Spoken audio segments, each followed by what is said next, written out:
Assalamualaikum warahmatullahi wabarakatuh. Waalaikumsalam warahmatullahi wabarakatuh.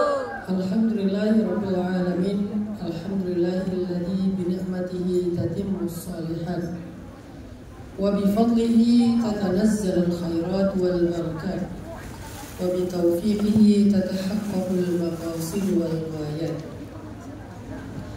Asyhadu an la ilaha illallah wahdahu la syarika lah wa asyhadu anna sayyidana Muhammadan abduhu wa rasuluhu alladzi la nabiyya ba'dahu.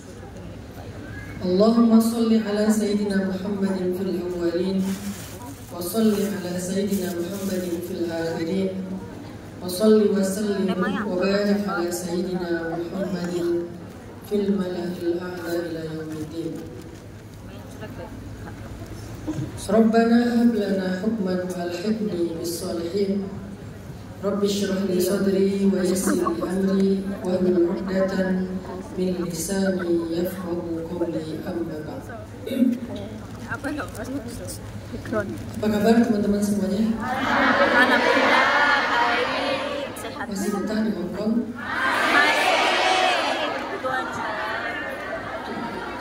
Berarti sebetulnya di Hong Kong itu bukan terpaksa ya?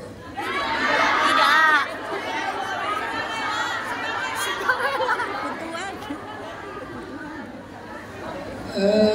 Pertama-tama saya pengen ngucapin makasih buat Bunda Nuris yang luar biasa ya. Bunda Nuris ini menjadi magnet orang-orang berkumpul dalam majelis zikir. Bukan saya magnetnya. Karena kalau Bunda Nuris nggak ada di Hong Kong, mungkin saya juga kayaknya Nggak di sini, Ustaz. Jangan gitu dong. nggak sampai ke Hong Kong. Saya nggak sadar tiba-tiba saya udah ke Hong Kong ini berapa kali ya Bunda? Lebih, udah sering kali lah. Pokoknya saya kalau pengen makan rawon saya ke Hong Kong. Karena rawon ada di Jawa Timur ya. Iya. Saya kalau kangen durian ke Hong Kong.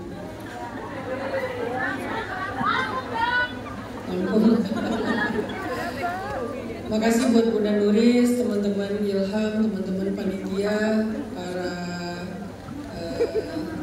ketua-ketua majelis taklim yang ada di Hong Kong, dan khususnya anak-anak muda, para jomblo-jomblo fisabilillah. Saya tahu kalian kesini tuh lari dari mantan kan?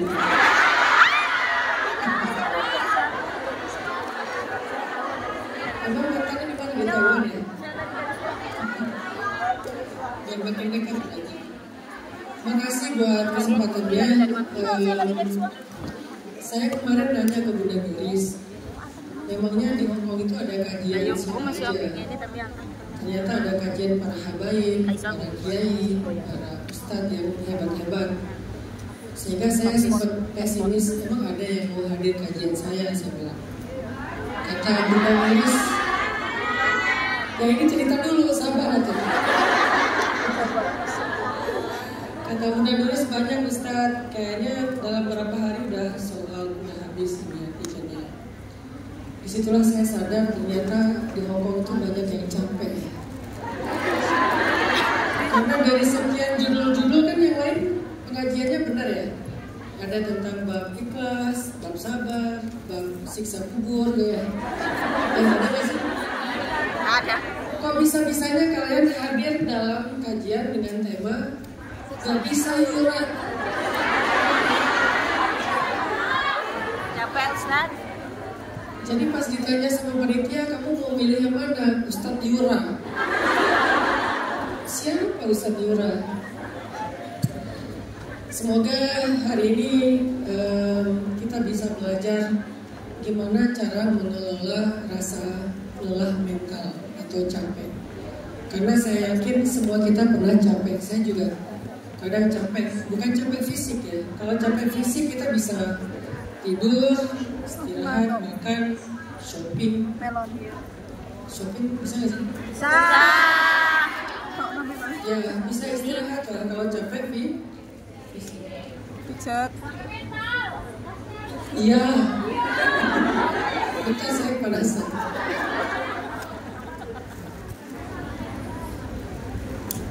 Oke. Sampai di mana tadi? Capek mental. Semua kita pernah merasakan yang namanya capek. Tapi capek yang kita pengen bahas hari ini bukan capek fisik, karena capek fisik itu mudah sekali. Yang jadi masalah sekarang gimana kalau kita sedang mengalami kelelahan mental. Karena orang kalau lagi mengalami kelelahan mental itu dampak terhadap kehidupannya itu lebih lama, efek negatifnya lebih lama daripada capek fisik. Kalau capek fisik efeknya cuman mungkin dia butuh waktu tidur 2-3 jam atau 8 jam. Tapi kalau capek mental itu tuh dia bakal nggak produktifnya itu bukan hanya berjam-jam, bisa berbulan-bulan, bahkan bisa bertahun-tahun. Kita kalau lagi capek fisik nggak produktif paling 8 jam, setelah itu produktif lagi. Setelah kita udah refresh, udah selesai istirahat, pasti kita akan beraktivitas lagi. Kayak misalnya orang capek fisik pulang kerja, istirahat semalaman, besok kerja lagi. Jadi berarti dia nggak produktifnya cuma sekitar 8 jam. Kalau yang capeknya fisiknya. Tapi kalau yang capeknya mental, itu bisa berhari-hari, berbulan-bulan, bahkan ada yang saking lelahnya mental dia tidak produktif dalam hitungan bertahun-tahun. Bisa setahun, 5 tahun, 10 tahun, ada yang bahkan setengah usianya nggak produktif gara-gara dia mengalami kelelahan mental dan dia nggak sadar. Dia nggak sadar kalau dia lelah mental. Tahu-tahu usianya udah sekian, tapi produktivitasnya jauh dibandingkan teman-temannya. Kenapa dia nggak bisa seproduktif teman-temannya? Kenapa dia nggak bisa se-eksis orang lain dalam kebaikan? Kenapa dia nggak bisa sebaik orang lain dalam kualitas hidupnya? Ternyata ketika dicari tahu, dia udah lelah mental sejak usia sekian, sejak tahun sekian, sejak beberapa tahun yang lalu. Sehingga dalam fase kelelahan mental yang panjang itu, dia menjadi orang yang sangat tidak produktif, bahkan cenderung ke arah negatif. Makanya kita pengen belajar, gak bisa iuran, aku udah capek dalam tanda petik, artinya aku udah trauma, aku udah nyerah, aku udah gak percaya lagi, aku udah takut, aku udah putus asa. Semua ini adalah makna dari capek mental. Banyak ciri-ciri orang yang sedang mengalami kelelahan mental. Biar kita bisa coba cari tahu apakah saya punya ciri-ciri itu. Bisa contoh, salah satu di antara ciri orang yang mengalami kelelahan mental itu adalah anxiety, kecemasan yang berlebihan. Segala dicemasin, semuanya bikin dia jadi overthinking. Kalian pernah mencemaskan sesuatu? Seberapa mengganggu rasa cemas itu pada kalian, itulah indikator lelah atau tidaknya. Kalau cemas segala terhadap sesuatu dan gak mengganggu banget, itu wajar, kita sering cemas. Nanti gimana ya, dia gimana ya, mereka gimana ya, itu kan wajar. Tapi kalau kecemasan ini udah dalam waktu lama gak ada solusi, atau kadang-kadang kita malah mencemaskan hal-hal sepele, hanya masalah-masalah hiburan kita cemasin. Nonton sinetron, drakon, cemas. Nanti endingnya bakal gimana, mati gak ya, gitu kan. Mereka putus gak ya, mereka balikan gak ya, cemas. Akhirnya overthinking mikirin ending dari sebuah drakon. Baca gosip di Lambe Syariah. Ya, apa? Baca gosip di Lambe apa gitu lah ya. Terus cemas sendiri. Kenapa mereka begini, kenapa mereka begitu, jadi kepikiran, jadi kebawa mimpi. Kadang-kadang kecemasan kita, kecemasan tentang hal-hal yang sebetulnya nggak terlalu berkaitan dengan kehidupan kita, tapi kita cemasin. Atau mencemaskan hal yang kita tuh udah nggak punya kemampuan untuk merubahnya, mencemaskan tentang masa lalu, mencemaskan tentang masa depan yang belum terjadi, bahkan itu belum terjadi kita udah cemas. Maka orang yang mengalami anxiety disorder atau mengalami kecemasan yang berlebihan, ada serangan kecemasan, berarti dia sedang mendapatkan kelelahan mental. Mental dia butuh rehat. Nanti kita cari tahu gimana cara rehat mental. Kalau cara rehat fisik kita udah tahu. Gimana cara rehat mental? Sehingga muncul rasa cemas yang berlebihan. Dan rasa cemas ini bikin kita gak nyaman dalam segala hal. Kita akan terus overthinking dengan segala hal. Kita akan terus memikirkan sesuatu yang bahkan belum terjadi. Bisa jadi gak akan terjadi sebetulnya. Tapi kita udah terlanjur memikirkan dan mencemaskannya. Sehingga tahu-tahu itu gak terjadi, kita tapi udah gak nyaman. Kita udah merasa kecewa duluan. Cemas dengan LDR, apalagi kalian tinggal jauh. Jangankan yang mungkin baru pacaran, yang udah nikah aja kalau LDR mencemaskan ya. Kayak tadi pagi ada yang nanya, gimana menanggapi suami yang ganti nomor telepon sampai 3 kali?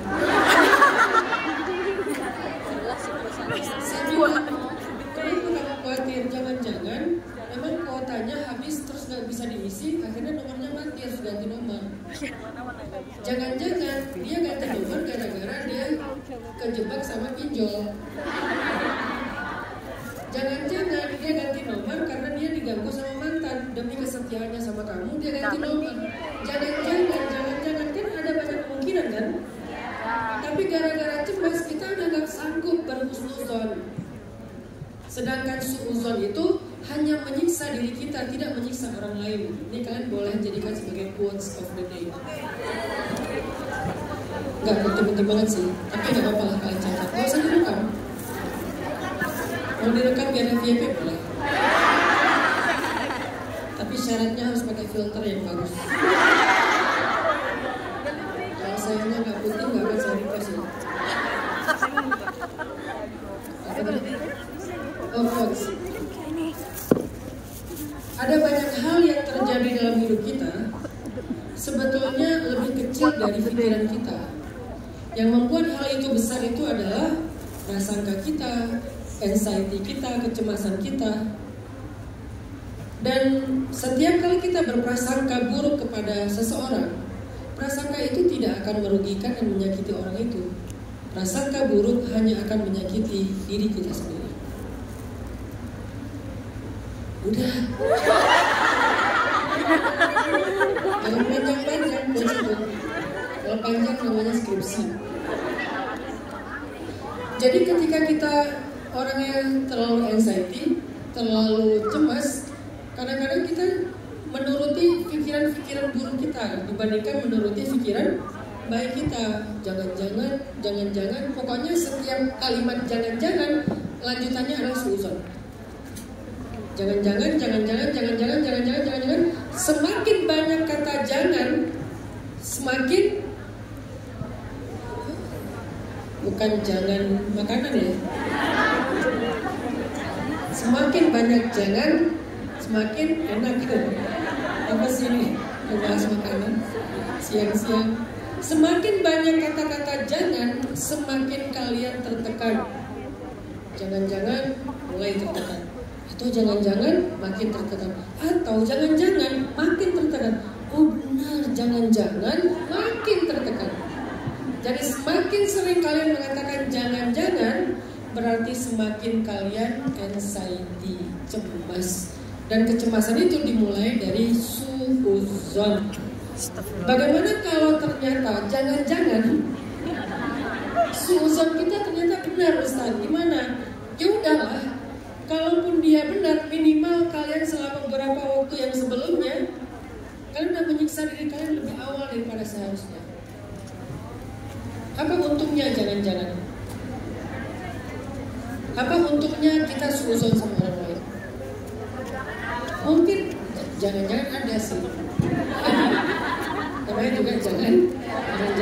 Dan jangan-jangan enggak relatif. Jadi semakin banyak kita berburuk sangka atau mengatakan jangan-jangan atau jangan-jangan, mungkin emang jangan-jangan dan seterusnya, semakin kita tertekan, teman-teman. Itu namanya anxiety, kecemasan.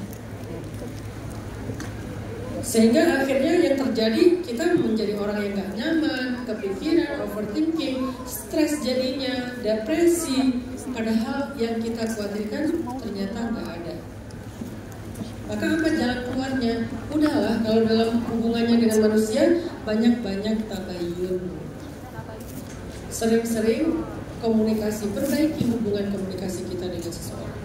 Karena kalau kita berkomunikasi lewat jangan-jangan, lewat insting suuzon kita tuh akan terus-terusan anxiety, akan terus-terusan cemas.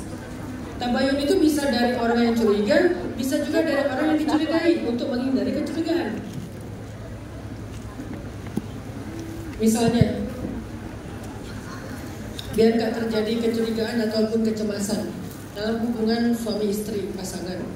Sebelum pasangan kita misalnya cemas, sebelum pasangan kita curiga, sebelum pasangan kita cemburu buta, maka kemudian kita duluan yang menjelaskan, tabayun namanya.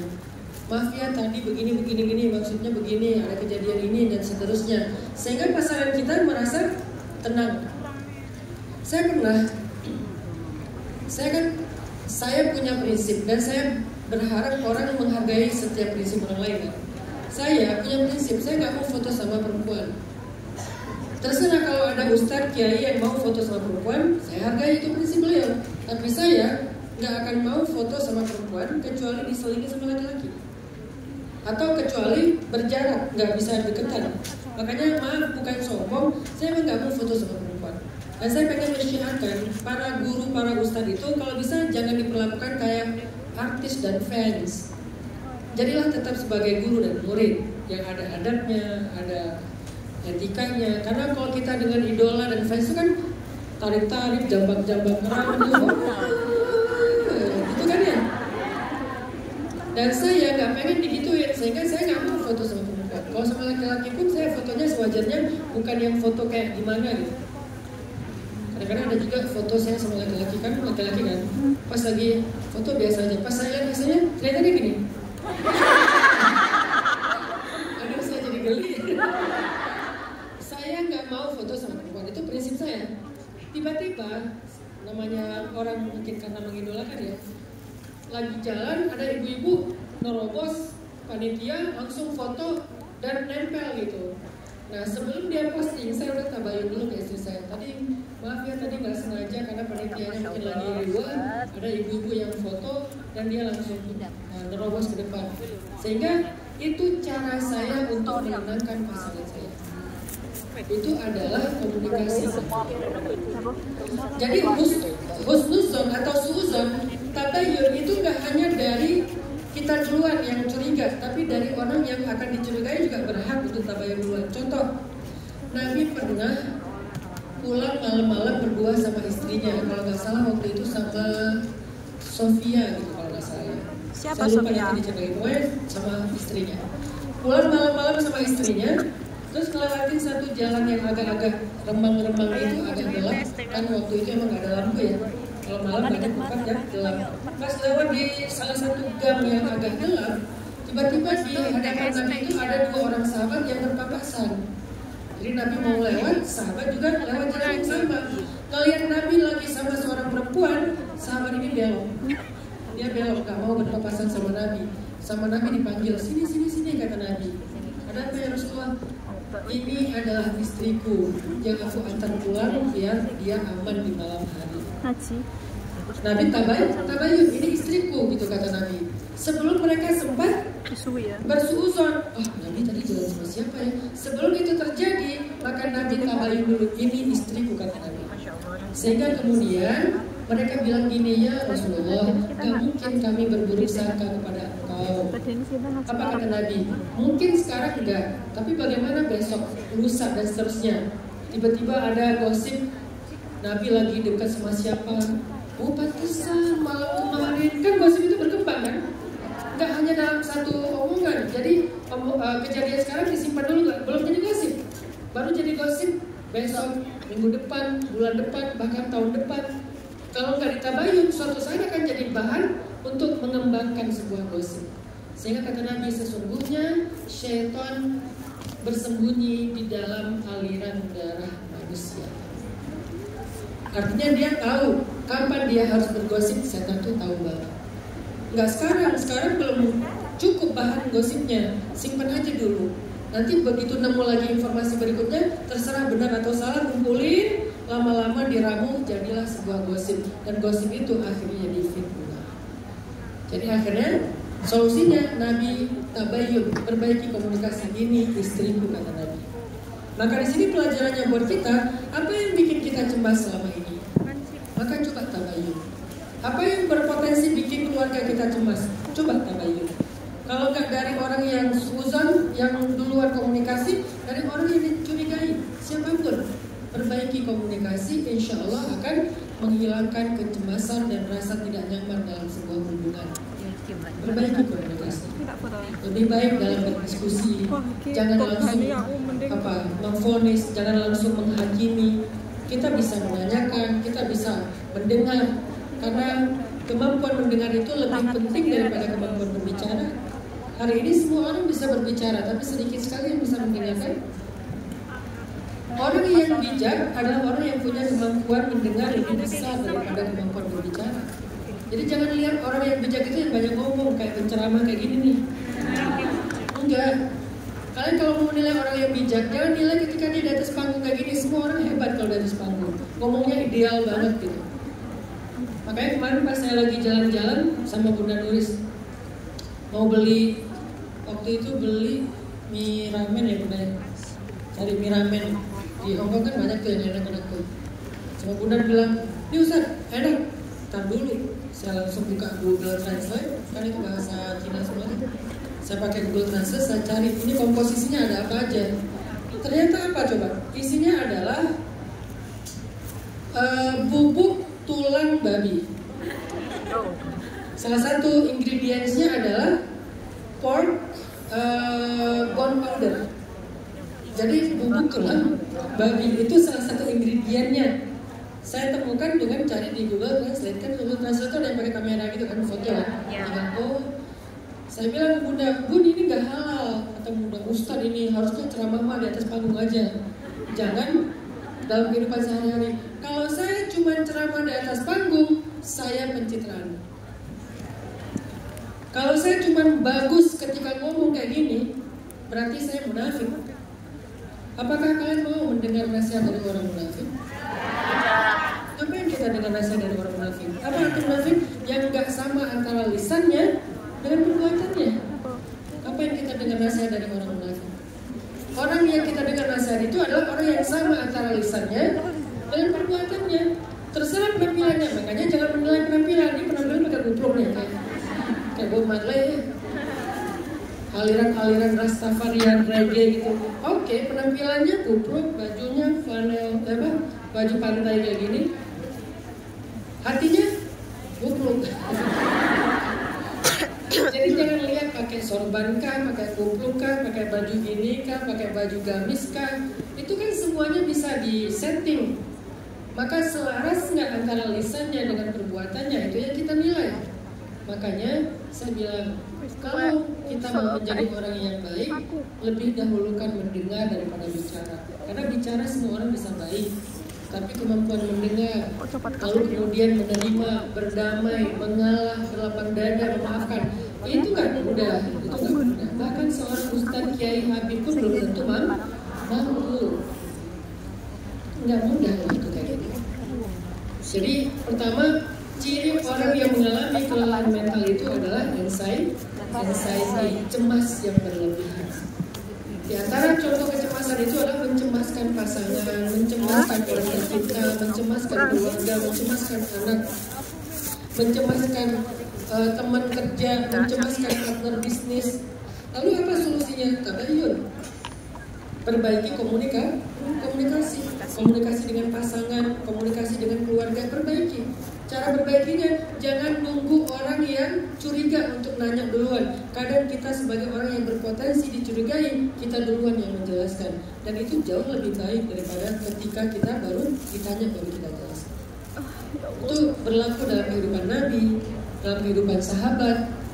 Makanya ayatnya fatabayyanu, dan perbaikilah komunikasi kalian sejelas-jelasnya. Sehingga anxiety tadi, kecemasan tadi mulai bisa reda. Bagaimana kalau kita cemasnya bukan ke manusia, tapi kepada takdir? Mencemaskan masa depan, mencemaskan keuangan. Bisa nggak ya bayar anak sekolah, bentar lagi mereka mau sekolah, bentar lagi mereka mau SMP, mau SMA, mau kuliah, bentar lagi harus bayar kontrakan. Bisa nggak ya saya melunasi hutang saya semakin setiap bulan nambah karena saya terlilit hutang pinjol misalnya, yang bunganya aja nambah terus, apalagi pokok hutangnya. Bisa nggak ya? Nah, bagaimana kalau kita mencemaskan takdir dan keadaan? Sebagiannya belum terjadi, tapi kita udah mencemaskannya. Mungkin nggak ya saya dapat jodoh dengan kondisi saya sekarang? Mungkin nggak ya saya punya imam yang hafiz sementara saya nggak bisa baca Quran? Saya pengen punya imam yang bisa imamin saya sholat, bacaannya panjang-panjang, sementara saya setiap sholat bacanya Al-Ikhlas. Sesekali mau ganti surat, nyasar. Malam ini pengen ganti surat. Ayyul maghdubi alaihim waladdallin. Al-Ikhlas. Alif Lam Mim. Al-Baqarah cerita. Kok makan sih pasnya?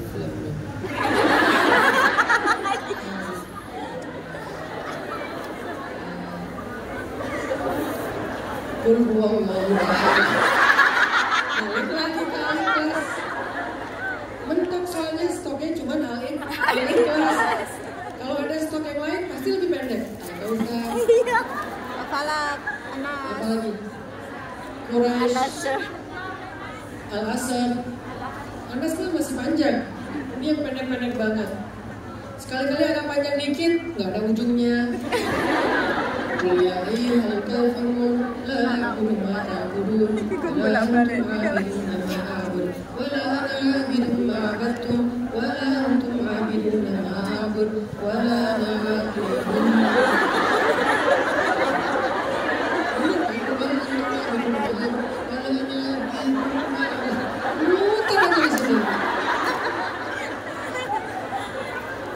Ya Allah, dengan kondisi saya mungkin saya punya suami yang hafiz, yang rajin baca Quran, sementara saya bukan perempuan yang baik-baik aja, dan seterusnya.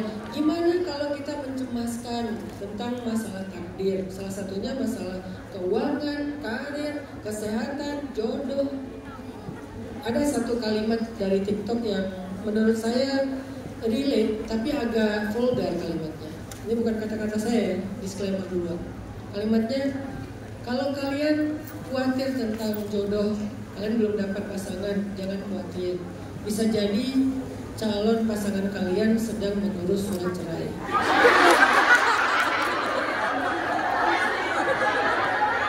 Sudah diurus, sudah finish. Mungkin nggak kalimat? Mungkin ya. Bisa aja memang jodoh kita itu seorang Buddha. Mungkin. Bisa aja jodoh seorang laki-laki itu anak janda. Mungkin kan? Nabi Muhammad aja yang istimewa, sempurna, pasangannya seorang janda, tapi janda yang sempurna, janda yang soleha, janda yang cantik, janda yang ideal, yang beda umurnya 15 tahun, bayangin. Coba kalau misalnya kalian ternyata mirip dengan Sayyidah Khadijah nasibnya, berarti kalau kalian umurnya 25 tahun, bisa jadi calon suami kalian sekarang baru kelas 4 SD. Ya kan? 10 tahun kan berarti kelas 4 SD. Sabar, suami kamu lagi bikin PR. Calon suami kamu lagi bikin PR. Doakan dia supaya naik kelas. Karena setahun dia tinggal kelas, berarti jodoh kalian harus delay setahun. Jangan ya.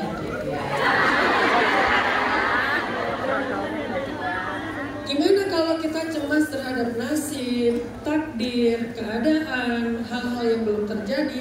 Kalau cemas kepada manusia, tabayun. Kalau cemasnya kepada takdir, gimana caranya? Belajar menitipkan urusan kalian kepada Allah. Titip. Jangan dipikirin sendiri, serahin aja kepada yang lebih mengerti. Jangan diurus sendiri, serahkan aja kepada yang maha mengurusi.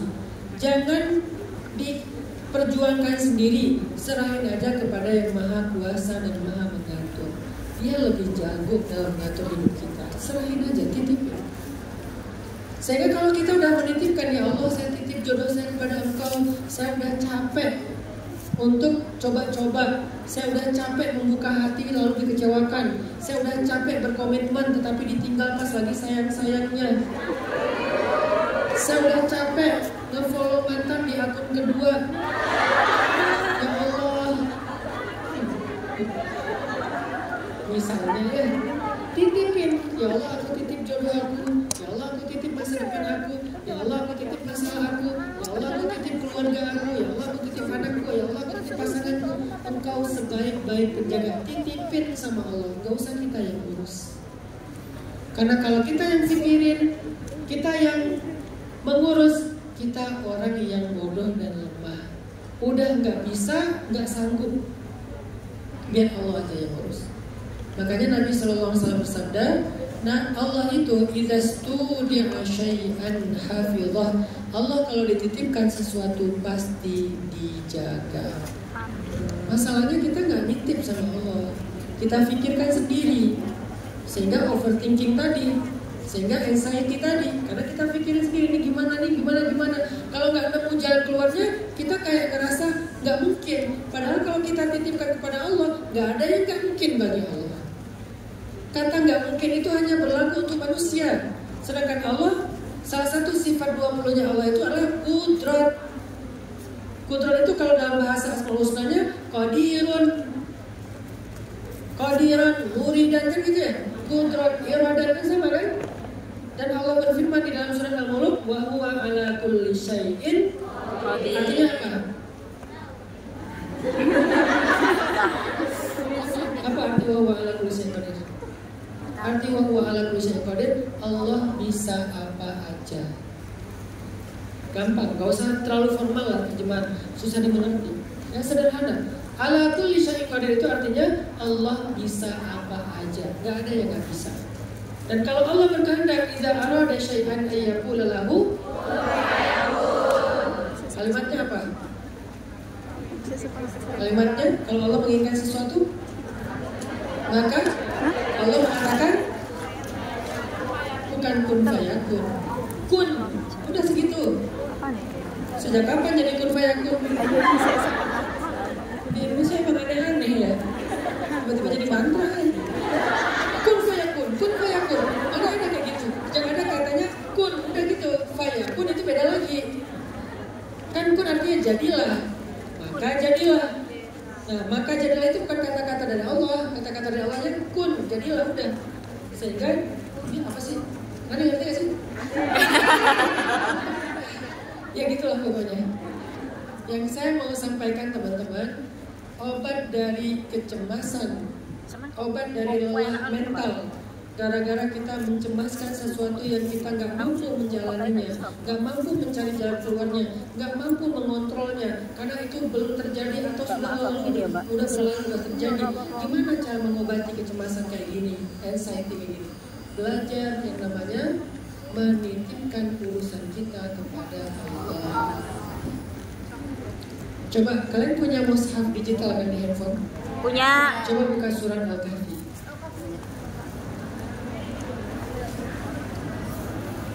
Al-Kahfi surat berapa? Surat 18. Oke. Coba buka surat Al-Kahfi ayat, saya cek ya.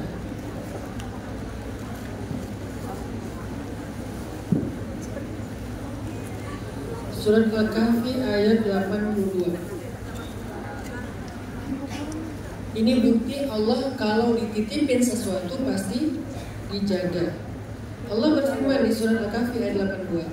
A'udzu billahi minasy syaithanir rajim.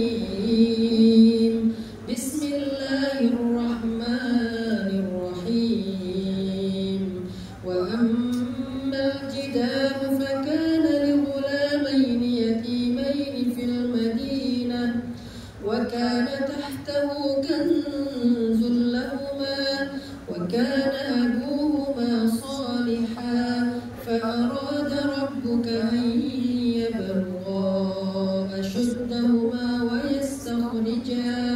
ويستخرجا كنزهما رحمة من ربك وما فعلته عن أمري ذلك تأويل ما لم تستطع عليه صبرا.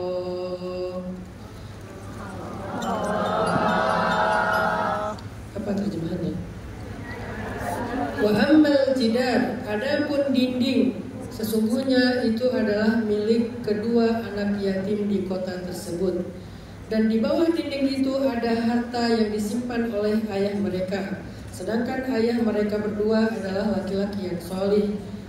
Jika Allah ingin supaya mereka berdua tumbuh dewasa, lalu kemudian dikeluarkanlah harta titipan itu sebagai rahmat dari Allah. Dan aku tidak melakukan ini karena keinginanku sendiri. Semuanya adalah keinginan Allah. Itulah penjelasan terhadap apa yang kamu tidak bisa bersabar. Ngerti gak? Enggak kan? Kalau baca terjemah emang susah ngerti. Makanya kita kalau mau ngaji itu pakai guru atau minimal baca tafsir. Jadi ceritanya gini.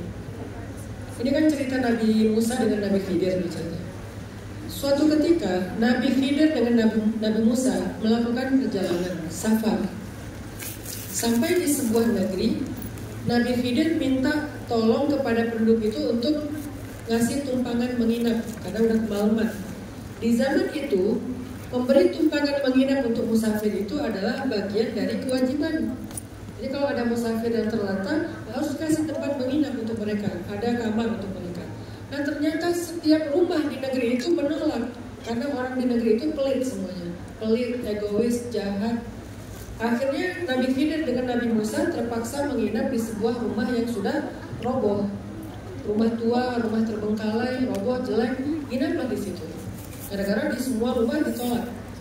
Pas paginya Nabi Khidir tiba-tiba memperbaiki keadaan rumah itu, dibangun ulang, direnovasi sendiri sama Nabi Khidir. Karena ngelihat Nabi Khidir kayak gitu, Nabi Musa ikut bantuin. Akhirnya mereka berdua ngebangun lagi rumah yang mau roboh tadi sampai menjadi utuh dan baik kembali. Setelah selesai, Nabi Musa nanya kepada Nabi Khidir, "Ya Nabi Allah, kenapa engkau ingin memperbaiki rumah di negeri orang-orang yang pelit ini? Kenapa gak dibiarin aja rumahnya kayak gitu? Kok kamu malah berbuat baik kepada orang yang sudah jahat sama kita?" Apa jawaban Nabi Khidir? "Wahai Musa, sesungguhnya rumah ini milik dua anak yatim. Dulu mereka punya seorang ayah yang solih. Sebelum ayah itu meninggal dunia, ayah itu ingin menitipkan harta warisan untuk menjadi warisan bagi anak-anaknya. Tapi karena anak-anaknya masih kecil, dia bingung nitip ke siapa ya harta warisan ini. Karena anak kecil nggak bisa memegang harta warisan. Nanti nggak akan bisa dikelola dengan baik. Dititipin ke tetangga, tetangganya nggak ada yang benar, malah habis. Dititipin ke keluarganya nggak ada yang solih, nanti malah zolim. Akhirnya ayah yang solih ini menyembunyikan harta di bawah dinding. Lalu dia bilang kepada Allah, "Ya Allah, aku titipkan harta ini sebagai warisan untuk anak-anakku sampai mereka dewasa." Meninggallah laki-laki solih ini. Setelah mereka meninggal, anak yatim ini tinggal di pondok pesantren, madrasah. Kalau sekarang namanya pondok, dulu namanya madrasah. Karena mereka masih kecil, kayak panti asuhan gitulah. Ketika mereka dirawat di panti asuhan masih kecil, harta ini kan masih tersimpan di bawah dinding rumah. Allah pun menjaga harta ini dengan cara rumahnya dibikin roboh, dindingnya roboh, sehingga ketika rumahnya roboh, nggak ada satu orang pun yang mau datang ke rumah itu, yang mau memeriksa isi rumah itu, yang mau merawat rumah itu. Jadilah rumah yang terbengkalai, kayak rumah yang ada hantunya. Jadilah rumah itu aman dari setiap pencuri karena dianggap rumah yang tidak terurus. Padahal di bawahnya ada harta yang sangat banyak. Ketika anak-anak ini udah remaja, udah lulus sekolah, Allah mengutus dua nabi untuk memperbaiki rumah itu. Nabi Musa dan Nabi Khidir diutus jauh-jauh. Nabi Musa dari Palestina, Nabi Khidir dari dua pertemuan laut. Mereka berjalan berminggu-minggu demi untuk membangun kembali rumah yang sudah roboh milik anak yatim tersebut. Pertanyaan saya, kenapa nggak ngutus tukang aja ya Allah? Kenapa nggak tukang aja? Kan bisa aja, tiba-tiba tukang mimpi disuruh perbaiki rumah di sebelah rumahnya, sehingga besoknya tukang perbaiki rumah itu, bisa kan? Bisa. Kenapa harus nabi yang jauh? Sebegitulah baiknya Allah menjaga amanah, menjaga titipan. Saking Allah pengen sempurna, Allah nggak mau rumah itu dibangun oleh tukang, dibangun oleh orang soleh, dibangun oleh seorang ulama. Allah mau rumah itu saking istimewanya dibangun oleh 2 nabi sekaligus. Kayak gitu cara Allah jaga amanah. Sehingga diutuslah Nabi Musa, diutuslah Nabi Khidir jauh-jauh dan sampai ke negeri tersebut. Dibangunlah rumahnya oleh 2 tangan yang mulia, tangan Nabi Khidir dan tangan Nabi Musa. Sampai terbangun, baru Nabi Khidir cari di mana panti asuhannya. Anaknya kemudian disuruh pulang, diberikanlah harta yang tersimpan di bawah dinding rumah mereka. Ini bukti Allah kalau dititipkan sesuatu pasti dijaga. Berapa tahun Allah menjaga? Belasan tahun. Dari anak itu masih kecil banget sampai anak itu dewasa. Bagaimana cara Allah menjaga? Merobohkan rumahnya. Lalu bagaimana setelah roboh? Allah utus 2 nabi. Salah satu nabi itu adalah nabi yang sangat kuat. Nabi Musa itu kuat sehingga ngebangun rumah sendiri sanggup. Satu lagi nabi yang misterius, yang tahu di mana rumahnya, ada cerita apa di rumah itu, Nabi Khidir. Kalau nabi yang nggak tahu ceritanya nanti bingung setelah dibangun ngapain ya. Nabi Khidir yang tahu. Sehingga 2 nabi inilah yang Allah utus untuk mengembalikan harta titipan laki-laki soleh itu kepada anak-anaknya. Kata Nabi Muhammad SAW, Allah kalau dititipkan sesuatu pasti dijaga. Jadi titipkan, ngomong ke Allah, ya Allah, saya titip jodoh saya kepada Engkau. Saya nggak tahu siapa yang terbaik untuk jadi imam dalam hidup saya. Tapi kalau boleh, dia adalah laki-laki yang good looking, Amin. yang tajir, yang soft spoken, yang ngomongnya pelan, yang ngomongnya tuh Kayak gue. sekarang laki-laki yang soft spoken itu jadi kayak idola gitu kan. Ya kalau ngomong, kamu kenapa? Kamu kenapa sih? Dia soft spoken, act of service, good looking, tajir, udahlah. Ya Allah, berikan saya laki-laki seperti itu. Bukan yang meledak-ledak. Nah kalau pakai mic tuh pecah speakernya, soft spoken. Kalian titip kepada Allah. Yang laki-laki juga gitu, ya Allah aku titip yang menutup aurat dengan baik, yang punya sifat pemalu, yang gak banyak bergaul dengan laki-laki. Kalaupun harus bergaul sewajarnya, tidak berlebihan, tidak ekspresif. Saya kalau apa ya, kalau saya lagi komunikasi dengan perempuan lewat chat, saya nggak mau pakai emoticon. Dan kita punya komitmen di rumah ini dengan pasangan, kita kalau dengan lawan jenis nggak pakai emoticon kecuali satu. Udah gitu, gini-gini aja terus. Nggak ada yang senyum-senyum, jungkir balik, little love, big hug, nggak ada. Itu hanya untuk pasangan kita atau hanya untuk keluarga terdekat kita. Ya Allah, berikan saya pasangan yang kayak gitu, imam atau makmum. Titipin ke Allah. Karena kalau kalian cari sendiri, nyasar. Kalau kalian cari sendiri, bisa salah. Kenapa? Hari ini kita hidup di zaman pencitraan. Apa yang kita lihat di sosial media kadang bertolak belakang 180 derajat daripada realita. Sosial media, penampilannya, pakaiannya, celananya, sepatunya kayak keren banget gitu kan. Terus sekarang lagi rame tuh penampilan yang gak relate dengan penghasilan kan ya. Penampilannya tuh kayak wah kayaknya penghasilannya nih 100 juta. Pas melihat aslinya penghasilannya mungkin berapa. Masih mending si UMR, ini malah jauh di bawah UMR. Tapi penampilannya tuh kayak meyakinkan sekali. Kenapa? Sosial media, apalagi sekarang kita masuk ke era AI. Ternyata dia jago bahasa Arab, padahal hasil AI. Ternyata dia jago bahasa Inggris, ternyata AI. Saya juga curiga kan jago bahasa Cina kayak AI ya.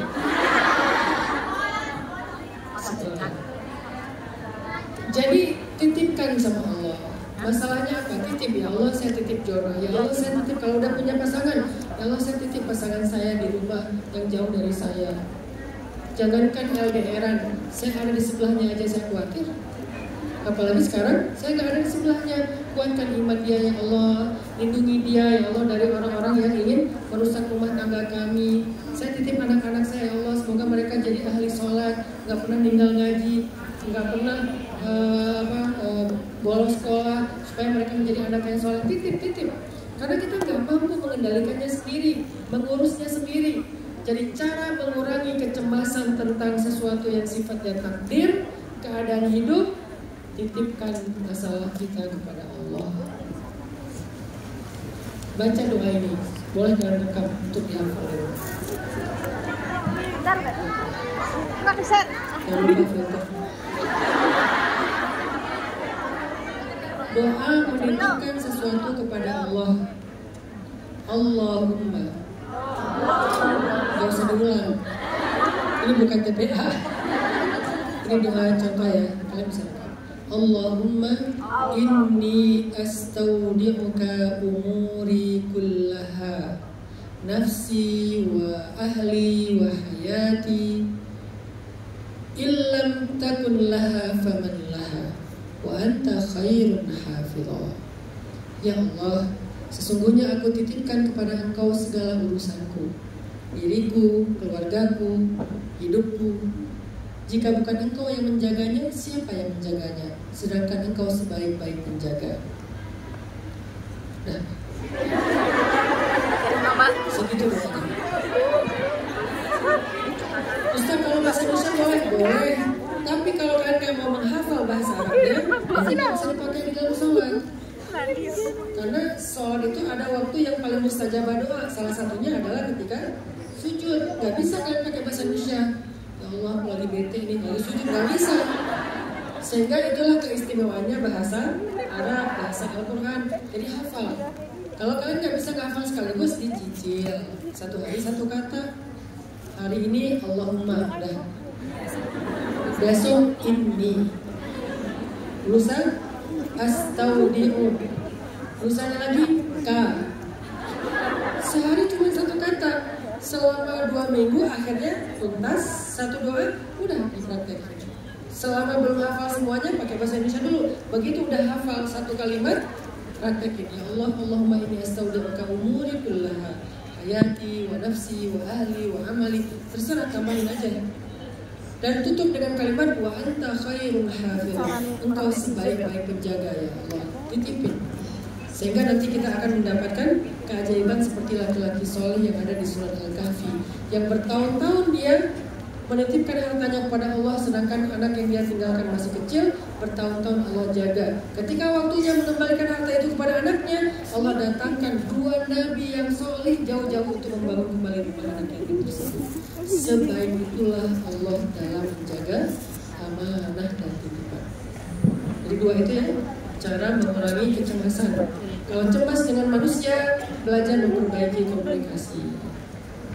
Budayakan tabayun. Kalau nggak kita yang tabayun, dia yang tabayun duluan. Kita dengan teman misalnya, tiba-tiba kok dia jadi agak kurang respon ya sama kita. Kok dia jadi diam aja ya? Jangan-jangan ada masalah nih. Ya udah tabayun aja. Kamu lagi sakit, kamu lagi ada masalah, kamu lagi apa? Kasih tahu ke aku. Oh enggak, aku lagi. Dia juga tabayun. Aku lagi nggak enak hati. Kemarin aku dengar dari orang kamu gini ya, ngomongin aku ya. Oh enggak, salah. Udah, jangan baper tapi. Namanya orang tabayun ya. Udah tabayun. Tabayun itu bukan menuduh. Tabayun itu pengen tahu kebenaran. Makanya dia tanya. Kalau menuduh itu gini, kamu jahat, kamu memfitnah saya, kamu begini. Ini namanya menuduh, itu namanya menghakimi. Tapi kalau tabayun, apakah benar? Kan diulangi, dibuka dengan kalimat pertanyaan.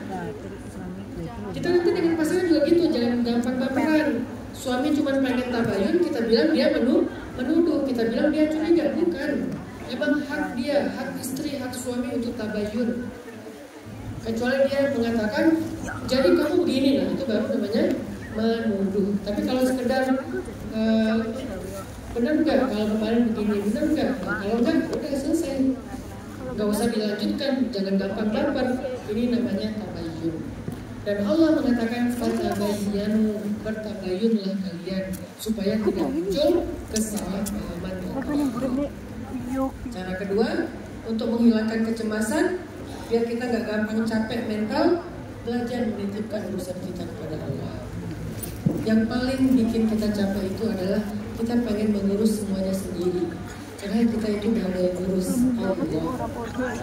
Jadi tugas kita tuh bukan ngurus sebetulnya, hanya menjalani ikhtiar. Hasil itu di tangan Allah, biar Allah yang ngurus hasilnya, biar Allah yang mengatur gimana endingnya. Kita ikhtiar aja, nggak usah difikirkan terlalu berlebihan. Tapi ini simpan parah.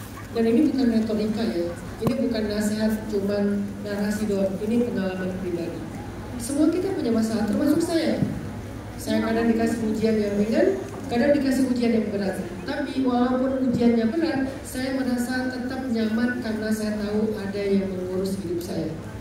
Dan yang mengurus hidup saya itu maha baik, maha sempurna, maha kuasa. Tenang gak saya? Tenang.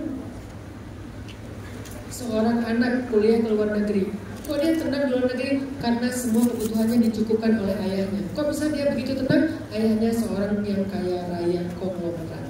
Kan tenang. Jadi ketika kita percaya ada yang mengurus kita jadi tenang hidupnya. Yang jadi bikin kita was-was dan berkeluh kesah, kita nggak percaya ada yang mengurus kita lebih baik daripada diri kita sendiri. Sehingga kalau kita ngerasa udah mentok, kita ngerasa nggak ada lagi yang bisa memperbaikinya. Padahal ada Allah yang maha kuasa memperbaiki segala keburukan, segala keadaan. Itu yang pertama. Yang kedua, ciri-ciri orang yang sedang mengalami lelah mental, susah konsentrasi, gampang ke distract. Dia kalau mau melakukan sesuatu itu susah sekali untuk bisa fokus, untuk bisa istiqomah, konsisten, gampang banget ke distract. Kalau ini hanya masalah sepele, oke. Tapi bagaimana kalau ini tentang tugas-tugas dalam hidup kita? Belajar, bekerja, menjalankan sesuatu amanah. Maka orang yang susah konsentrasi, gampang ke distract, nggak bisa fokus dengan sesuatu. Dia dalam hidup itu nggak fokus, segala dicoba. Berarti dia adalah orang yang sedang mengalami kelelahan mental. Apa obatnya biar bisa fokus? Kata Allah di dalam surat Al-Insyirah, فَإِذَا فَرَغْتَ فَانْصَبْ. Belajar melupakan kegagalan yang sudah lewat. Belajar berdamai dengan kesalahan-kesalahan. Belajar berdamai dengan kegagalan-kegagalan.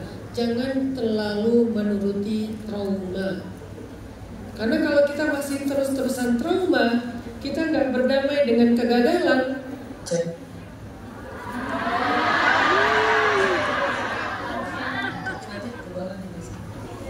Semoga nggak berubah lagi. Jangan.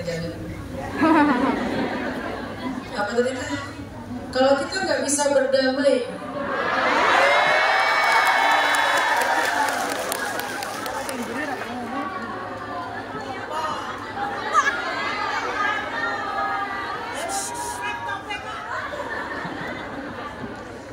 kalau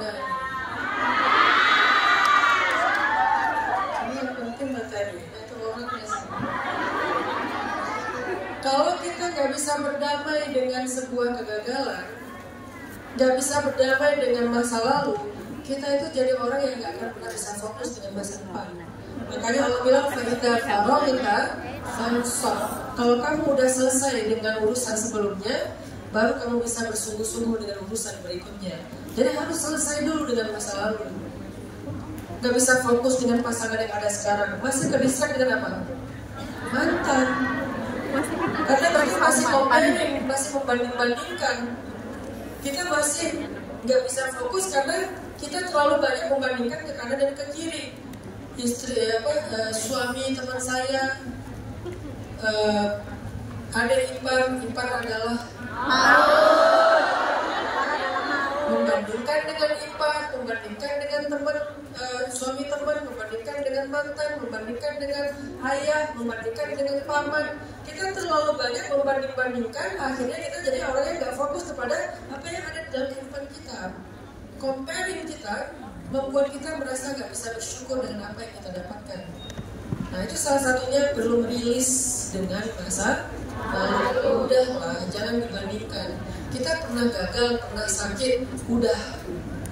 Ini adalah cerita yang baru, bukan episode yang baru. Ini cerita yang baru, novel yang baru, film yang baru, bukan episode yang baru. Kalau episode yang baru mungkin terikat dengan episode sebelumnya, tapi ini cerita yang baru. Artinya cerita ini bisa aja jadi cerita yang happy ending. Kenapa kita bawa-bawa dengan cerita yang sebelumnya? Jadi kata para ulama, fa'idha farokta artinya lepaskan masa lalu kamu. Karena dia udah gak bisa diperbaiki. Berdamailah dengan apa yang udah pernah kamu alami di masa lalu. Pernah inner child, luka pengasuhan. Kamu sekarang akan jadi orang tua. Jangan sampai luka pengasuhan itu menghambat kamu untuk menjadi orang tua yang baik. Justru harusnya kamu mengambil pengalaman itu supaya tidak lagi terulang kepada anak kamu. Berdamai dengan masa lalu. Sehingga kita menjadi orang yang lebih fokus dengan masa depan. Sobat. Yang kedua, solid fokus dan solid konsentrasi. Ini ciri orang yang lelah mental. Yang ketiga, susah tidur. Insomnia karena ini mirip dengan yang pertama. Kenapa overthinking? Karena dia mencemaskan sesuatu secara berlebihan. Gimana caranya biar bisa tidur dengan nyenyak? Ditambah ya, aku tidak papat. Gimana cara biar bisa tidur dengan nyenyak? Kalau kata orang-orang bijak, cara tidur nyenyak itu adalah memperbaiki jadwal harian. Apa yang bikin kita nggak nyenyak tidur? Jadwal kita udah nggak teratur. Nanti baca jadwalnya Nabi. Bangun jam berapa? Tidur siang jam berapa? Makannya apa aja? Olahraganya gimana? Sebelum tidur di malam hari beliau ngapain? Maka baru kemudian beliau tidurnya nyenyak. Karena beliau tidurnya nyenyak 3 jam itu jadi deep sleep. Akhirnya bangun sepertiga malam, gak membuat beliau kekurangan tidur. Ketika pola itu udah benar, insya Allah ternyata itu akan mempengaruhi kepada mental kita. Orang yang tidurnya kurang dari kebutuhannya, atau dia tidurnya banyak tapi gak kualitas, maka dia akan mengalami kelelahan mental yang lebih berat daripada sebelumnya. Ternyata tidur itu penting. Makanya Allah berfirman dalam Al-Quran, waj'alnal laila waj'alnal laila libasa. Kami jadikan malam itu untuk istirahat. Pakaian di sini artinya istirahat. Kami jadikan malam itu untuk istirahat. Buat kalian yang gak harus bertugas di malam hari, malam itu jangan nonton live. Jangan nonton apa itu? Bukan.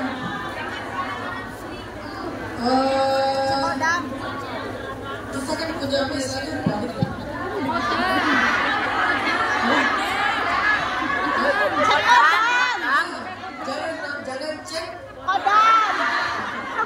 jangan cek kodam malam-malam. Karena udah pasti kalian ngerasa kodam itu ada di kamar kalian, di sekitar kalian, terus gak bisa tidur ya. Ini yang bikin kualitas tidur kita berkurang, akhirnya kita mengalami kelelahan mental. Dan ini mungkin jarang dibahas dalam ceramah. Kenapa? Karena penceramah-penceramah gak konsen dengan isu anak muda, konsennya dengan isu orang tua. Salah satu isu orang tua itu tentang sakaratul maut, husnul khotimah, siksa kubur ya. Wajar, gak apa-apa. Tapi kalau saya kan segmentasi dakwah saya anak muda.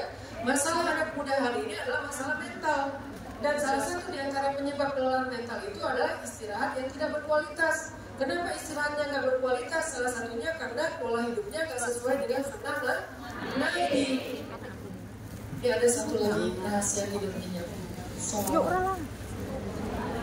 Kenapa sholawat? Karena orang yang bersolawat itu akan dinaungi oleh para malaikat. Jadi kalau kita sebelum tidur minimal bersolawat 100 kali, Allah malaikat akan menaungi kita dari berbagai macam gangguan-gangguan ketika tidur.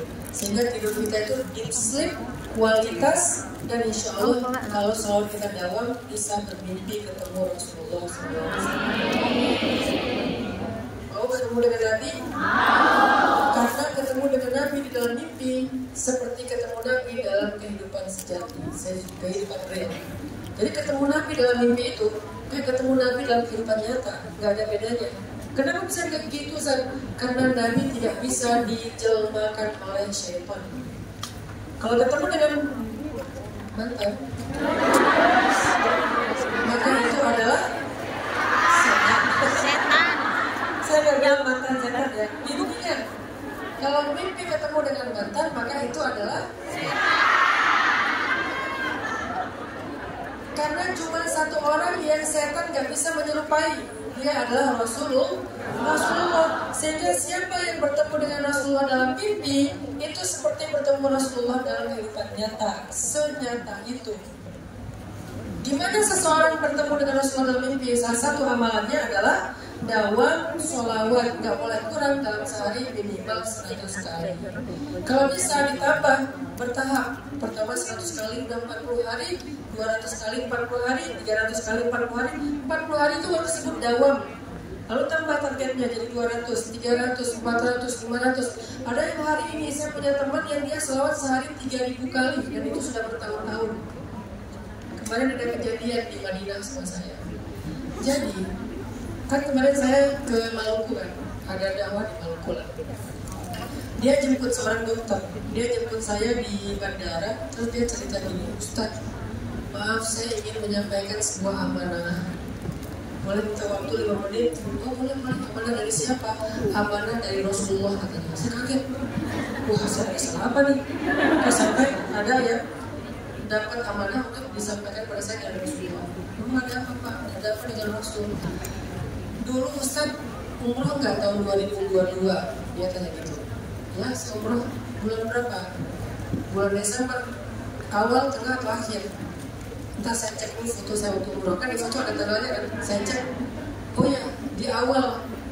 Ustaz tanggal 7 atau 8 ada di Madinah nggak? Saya cek lagi yang foto Madinah. Oh ya di tanggal 7, 8 saya di Madinah. Ustaz kalau di Madinah tempat favorit buat tahajud di mana? Saya bilang di belakang Raudhah. Karena kalau di Raudhah nggak bisa lama-lama kan? Di belakang Raudhah. Ustaz punya baju gamis warna-warni nggak yang ala-ala style Maroko? Itu gamis favorit saya. Saya punya gamis semuanya Maroko style. Maroko itu yang ada kupluknya loh belakang. Terus dia warna-warni, garis-garis gitu. Saya nggak suka gamis yang polos. Oh ya itu favorit saya. Oh ya Ustaz, waktu itu saya lagi tahajud di belakang Raudhah, saya di belakang Ustaz. Saya tanya ke jamaah Ustaz yang sebelah, apakah itu Ustaz Hanan? Mereka jawabnya bukan. Mungkin karena dia ingin melindungi saya dari fans ya, dia bilang bukan. Tapi salah, jadi bohong itu dalam Masjid Nabawi. Saya kecewa di situ, kok saya dibohongi? Padahal saya yakin itu Ustaz Hanan. Saya lihat Ustaz Hanan waktu itu lagi sholat sunnah, bolak-balik berdiri, sholat lagi berdiri. Jadi saya nggak mau ganggu, cuma nanya doang gitu. Gara-gara saya kecewa, habis sholat subuh, saya pulang melewati kuburan Nabi, makam Nabi, lewat ziarah. Ketika saya di depan makam Nabi, saya ngomong, ya Allah, kalau itu benar-benar Ustaz Hanan, tolong tunjukkan kepada saya buktinya. Perlihatkan kepada saya bahwa itu benar-benar Ustaz Hanan dan pertemukan saya dengan Ustaz Hanan. Pas beres hari itu malam yang dia tidur, dalam mimpi dia ketemu dengan Nabi. Kata Nabi, benar itu Hanan. Dia kan berarti orang soleh, bukan saya orang soleh, dia ya. Karena yang mimpi kan dia. Dia bilang benar itu Hanan. Bilang ke Hanan, sholawatnya udah aku terima. Waktu itu saya lagi ada masalah. Gak usah dibahas, karena ini curhat Ustaz nanti jadinya ya. Viral lagi. Waktu itu saya lagi ada masalah yang lumayan berat. Sehingga saya waktu itu dalam setahun umroh 3 kali. Dalam 2 bulan sekali umroh, 2 bulan sekali umroh, puncaknya umroh Ramadan. Ketika umroh saya banyak sholawat. Kenapa banyak sholawat? Karena lagi banyak masalah saking banyaknya sholawat itu. Dari mulai tengah malam sampai subuh sholawat terus, berdiri sholat lagi, sholat lagi. Pokoknya antara sholawat. Bilang ke dia, aku titip, dan ini ada satu amanah yang saya nggak boleh sampaikan ke publik. Pokoknya ini rahasia saya dengan dia. Sampaikan ke dia sebuah amanah dari aku. Disampaikan ke dia, oh itu ya maksudnya. Ya udah. Nah di sini saya belajar ternyata orang kalau mau ketemu dengan Nabi itu bisa. Orang kayak dia, seorang dokter, ternyata ketika dia ada masalah, dia ngadu kepada Allah, lalu Allah mengutus Nabi untuk kasih tahu kepada dia, sehingga dalam mimpi dia ketemu dengan Nabi. Sekeren ini dokter tersebut. Saya belajar dari dia, dokter amalannya apa? Sholawat Ustaz. Sehari berapa? Gak kurang dari 1000. Saya lupa dia bilang 1000 apa 3000, pokoknya banyak di atas 1000. Sementara saya bisa 1000 tapi gak bisa setiap hari. Kalau saya lagi sibuk, kadang-kadang 300, kadang-kadang 200, kadang-kadang lebih atau kurang dari itu. Artinya ada orang yang sudah sebegitu dawamnya sholawat, sehingga ketika dia punya masalah, Allah langsung menolong dia dengan cara-cara ajaib. Selain tidurnya nyenyak. Dan yang kedua, belajar untuk mendapatkan tidur yang berkualitas, dan tidur yang paling baik itu adalah tidurnya orang-orang yang solih, di mana tidurnya adalah ilham. Tidurnya bukan istirahat, ilham, bayangin. Jadi tidur dapat ilham, tidur dapat ilham. Kita tidur bangun masalah, salah, Kenapa sama tiba-tiba? Kalau kita bukan orang soleh, tidur bangun banyak masalah. Kalau mereka sebelum tidur masalah, bangun dari tidur dapat jalan keluar. Imam Al-Ghazali kan salah satu alim besar Islam. Pernah ditanya sama pernah difitnah. Sebelum tidur beliau berdoa, ya Allah, saya difitnah. Coba saya minta tolong bersihkan nama saya. Malam itu ketika beliau tidur, beliau bermimpi. Dalam mimpinya beliau ketemu dengan orang yang memfitnah beliau. Ternyata orang yang memfitnah beliau malam itu juga mimpi. Dalam mimpinya ketemu dengan Imam Al-Ghazali. Jadi mimpinya nyambung. Enak ya kalau mimpinya jamaah. Kita bermimpi, Fulan juga bermimpi dengan yang sama. Di dalam mimpi kita bareng. Ini luar biasa mimpinya. Imam Al-Ghazali mimpi, laki-laki itu mimpi. Laki-laki itu bermimpi ketemu Imam Al-Ghazali. Lalu di sebelah Imam Al-Ghazali ada Rasulullah, ada Abu Bakar, ada Umar. Imam Al-Ghazali bilang kepada Rasulullah, ya Rasulullah, hadzal rajul yu'dhini wa yughiduni. Laki-laki ini menyakiti saya dan memusuhi saya, Rasul, dia memfitnah saya. Kemudian Rasulullah mengatakan, siap, kasih saya cambuk. Akhirnya dikasihlah cambuk oleh Imam Al-Ghazali kepada Rasul. Maka Rasul pun mencambuk punggung laki-laki yang memfitnah Imam Al-Ghazali. Sampai kemudian laki-laki ini sadar dari mimpinya, dan dia pegang punggungnya banyak bekas cambuk dan dia merasakan sakit. Padahal dia mimpi dicambuk, tapi cambukannya kerasa bahkan dalam kehidupan nyatanya. Datanglah dia besoknya kepada Imam Al-Ghazali, dia minta maaf, dan setelah itu dia menjadi murid dan pembelanya Imam Al-Ghazali. Kok bisa orang soleh itu tidurnya kayak gitu? Karena mereka adalah orang-orang yang sebelum tidur zikir, sholawat, bukan sebelum tidur scrolling. Kenapa tidur kita gak berkualitas? Karena sebelum tidur kita scrolling TikTok, scrolling IG, Facebook, YouTube, short video, cek kodam sebelum tidur. Sementara sebelum tidurnya orang soleh kayak Imam Al-Ghazali adalah zikir dan sholawat, sehingga tidurnya ilham, tidurnya tidak masalah mimpi buruk. Ini tentang masalah fokus, masalah kesulitan. Yang keempat, ciri orang yang mengalami kelelahan mental kata para ulama adalah oke, satu lagi aja deh. Orang yang mengalami kelelahan mental itu salah satu cirinya adalah dia kehilangan semangat dalam aktivitas hidupnya. Segalanya malas, mau ini mager, mau itu mager, segalanya mager. Gak bergairah untuk melakukan apapun, gak mau punya cita-cita, gak mau punya harapan, gak mau memperbaiki keadaan. Dia pasif aja, mager aja, berarti dia mengalami kelelahan mental. Apa obatnya? Orang yang mager ini obatnya apa? Orang yang mager kayak gini obatnya adalah dia butuh support system. Itulah pentingnya teman-teman yang soleh. Gak jarang loh kita datang ke ta'lim itu bukan karena kita pengen ke ta'lim, tapi kita datang ke ta'lim karena kita diajak teman, betul?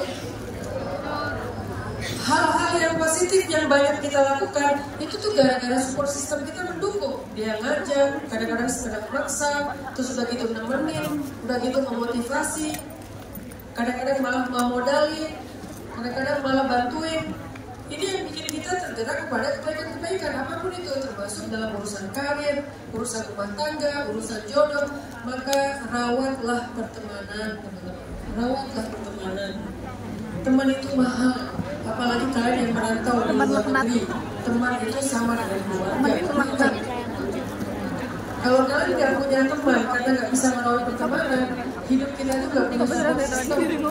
Begitu kita mengalami kelelahan, kita akan terpuruk sendiri. Akhirnya kita menjadi orang yang gagal dan tertutup. Teman kita manusia bukan malaikat. Kadang dia salah, kadang keliru, kadang bikin kita bete. Tapi berlapangkan adalah karena dia bukan malaikat, dia manusia. Salah satu cara merawat pertemanan adalah memaafkan. Cara lain merawat pertemanan adalah memberi hadiah. Cara lain dalam merawat pertemanan adalah dengan menyapa, harus rutin menyapa. Cara lain dalam merawat pertemanan adalah dengan mendoakan, memberi hadiah, menyapa dan memaafkan. Itu cara merawat pertemanan. Kalau kalian nggak pernah memaafkan ketika teman kalian salah, sedikit salah left group, akhirnya semuanya punya grup sendiri-sendiri, dia admin, dia member. Kenapa? Karena nggak bisa merawat pertemanan, nggak bisa memaafkan. Merawat pertemanan dengan memberi hadiah. Ketika dia ulang tahun, kasih hadiah. Atau nggak ada ulang tahun pun kan dapat sesuatu yang kayaknya lucu nih, beli buat dia juga. Doakan di malam hari, ya Allah, tolong menjaga hubungan kami sebagai sahabat karena Engkau ya Allah. Kemudian sapa dia sesekali, gimana kabarnya, kamu lagi ada masalah apa, kalau butuh apa-apa biar ke aku, walaupun aku gak bisa bantu, minimal bisa menghibur dan segala macam. Rawat karena mereka adalah support system kita. Mereka tempat curhat kita. Walaupun kenyataannya ketika curhat jadinya adu nasib. Kita curhat, dia curhat balik. Tapi penting teman-teman punya circle yang positif itu penting. Karena kalau circle negatif atau toksik kan nggak perlu kita pilih, kadang-kadang ada ya. Yang harus kita rawat, kita jaga, kita bangun itu circle positif. Sehingga ketika kita ketemu dengan circle toksik, kita punya tempat pulang. Tempat pulang kita adalah teman yang menerima kita dengan tulus. Saya, teman SMA saya sampai sekarang kita masih merawat hubungan di grup itu sampai sekarang. Jadi kalau saya lagi viral, biasanya saya pulang ke Aceh. Jadi kalau teman-teman melihat saya lagi di Aceh, berarti lagi viral. Kalau saya lagi viral, saya pulang ke Aceh, ziarah kubur emak saya yang meninggal tsunami, plus saya nongkrong bareng teman-teman SMA saya. Kita diving, kita berenang, kita ngapain, agak lucu-lucuan. Itu bagian dari cara saya merehatkan mental saya, punya teman. Nah, mereka lah yang akan menggairahkan saya kembali. Mereka lah yang akan membuat saya bangkit lagi setelah tadi udah mager banget, males ngapa-ngapain. Mereka yang membangkitkan semangat. Penting teman-teman itu. Makanya dalam Islam disebut dengan as-suhbah sholihah, pertemanan yang soleh. Al-mar'u ala dini khalilin, seseorang tergantung teman dekatnya.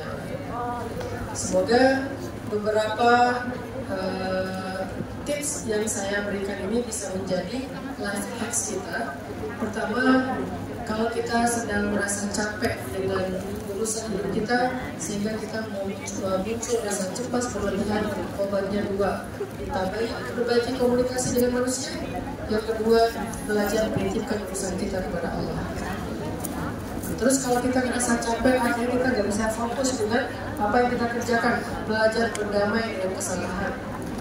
Jangan takut berbuat kesalahan. Belajar berdamai dengan masa lalu. Masa lalu itu nggak harus selalu terulang. Apa yang sudah terjadi, udahlah terjadi. Masa sekarang cerita yang baru. Mungkin ceritanya akan berbeda. Mungkin ceritanya akan jauh lebih baik. Berharaplah yang baik-baik. Yang ketiga, milikilah kualitas tidur para ulama, tidurnya orang-orang soleh. Apa tidur mereka? Ilham. Apa tidur mereka? Anugerah dari Allah. Minimal tidur mereka adalah tidurnya rohah, tidurnya istirahat, bukan tidurnya orang yang bangun tidur ngos-ngosan. Kenapa? Mimpi dikejar maling. Pasti nggak zikir, pasti nggak wudu, pasti nggak, pasti malamnya dia nonton apa mungkin. Mungkin dia nonton video-video tentang kriminal atau apa gitu kan, lapor pak atau apa gitu kan ya. Dan terakhir, gimana caranya biar kita bisa mengontrol diri kita dari lelah dan satu milikilah suhbah sholihah, teman yang soleh. Sebelum saya tutup, saya ingin ngajak teman-teman saya. Di sini kita ada seorang sedekah. Saya pengen kasih tahu, Saya punya sebuah kebiasaan. Kebiasaan saya adalah saya membeli asuransi langit setiap hari. Apa itu asuransi langit? Asuransi langit itu sedekah. Kenapa Ustaz menyebutnya asuransi? Karena kata Nabi, tidak ketemu sedekah dan musibah di hari yang sama. Tidak ketemu sedekah dan musibah di hari yang sama. Jadi kalau kita pengen terjamin hari ini selamat, kita, keluarga kita, orang-orang yang kita sayangi, sedekah di hari itu. Kalau bisa sejak pagi hari kita udah sedekah. Niatkan untuk diri kita dan keluarga kita. Saya selalu setiap pagi itu sedekah. Saya niatkan untuk saya, keluarga saya, istri dan anak-anak saya, dakwah saya, urusan saya titipin ke Allah dengan cara sedekah. Yang tadi poin pertama titip, tapi cara nitipnya sedekah. Selain ngomong Allahumma inni astaudi'uka umuri, ya Allah saya sedekah. Karena sedekah itu asuransi yang dijamin oleh Rasulullah SAW. Kalau kita udah sedekah harian, sekarang lanjutkan sedekah mingguan hari Jumat, lalu sedekah bulanan, lalu sedekah tahunan, dan semuanya itu diniatkan untuk diri kita dan keluarga kita. Nah, hari ini kita ada program sedekah, sorban sedekah yang akan dipakai buat kebutuhan dakwah. Bisa dakwah di Hong Kong, bisa dakwah di Indonesia. Tanpa teman-teman sadari, teman-teman itu sudah banyak bantu. Termasuk kemarin yang sebelumnya saya datang sini, sedekah teman-teman itu udah saya kasih ke sekolah gratis yang saya bikin. Udah jadi kan bangun satu kelas itu harganya sekitar 200-an juta ya satu kelas. Dengan sedekah dari teman-teman waktu itu sekitar 60-an juta. Berarti teman-teman udah membangun sepertiga dari kelas yang sekarang dipakai buat para siswa belajar di pasar. Jadi bisa di Indonesia, bisa di Hong Kong, bisa di Palestina, bisa untuk kebutuhan dakwah. Jadi tanpa kita beramal pun diam-diam kita lagi jalan-jalan di Hongkong, tapi pahalanya kan ngalir. Kok bisa pahalanya ngalir? Karena salah satu di antara dua amalan yang bakal ngalir terus pahalanya selain ilmu adalah sedekah. Semoga nanti kita bisa terlibat dalam sedekah yang kita ucapkan. Saya kembalikan kepada MC untuk dilanjutkan dengan sesi berikutnya. Bismillah.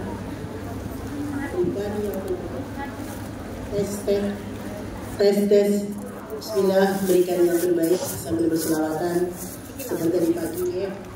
Mudah-mudahan rezeki yang kita taruh Allah mengganti berlipat ganda dengan diri keluarga kita.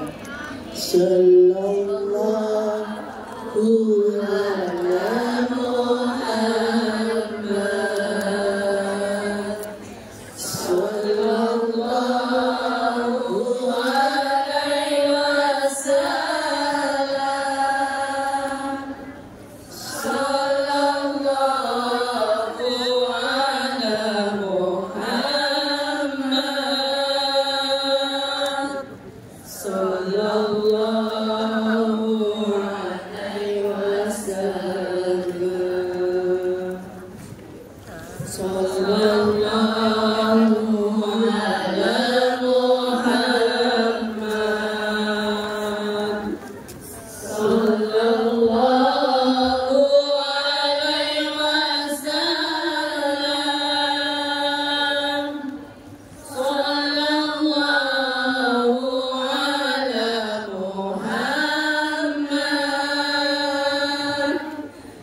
Ya Habibi ya Muhammad ya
dan terima kasih yang tak terhingga.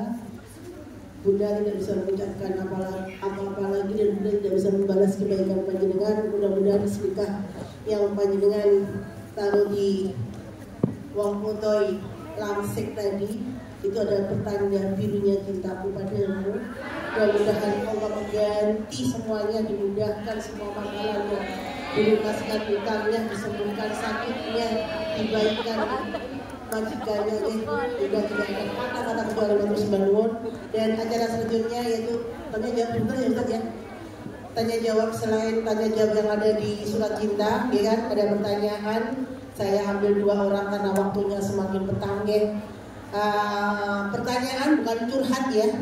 Kalau curhat Ustaz sudah banyak dicurhati, jadi pertanyaan yang tidak dimengerti dengan tema.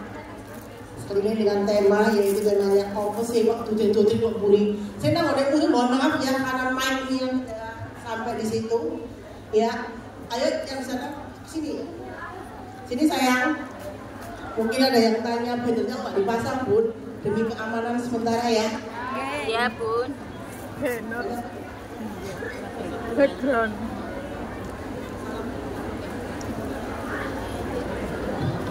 Assalamualaikum warahmatullahi wabarakatuh.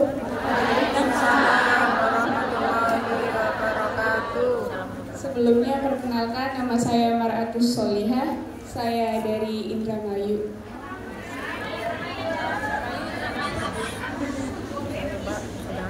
Ya, sebelumnya juga saya ingin mengucapkan syukur alhamdulillah karena diberi kesempatan untuk bisa menghadiri hari yang baik ini. Tapi sebelumnya saya ingin sedikit cerita Ustaz.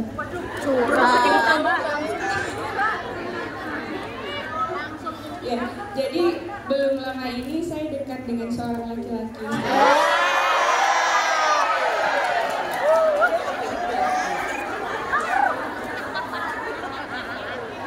Saya nggak tahu apa yang membuat saya sangat mencintai laki-laki. Mungkin karena saya sudah menaruh banyak harapan sama dia, jadi sakitnya terasa Ustaz. Apalagi ketika saya menyadari bahwa oh ternyata saya bukan wanita yang dia inginkan.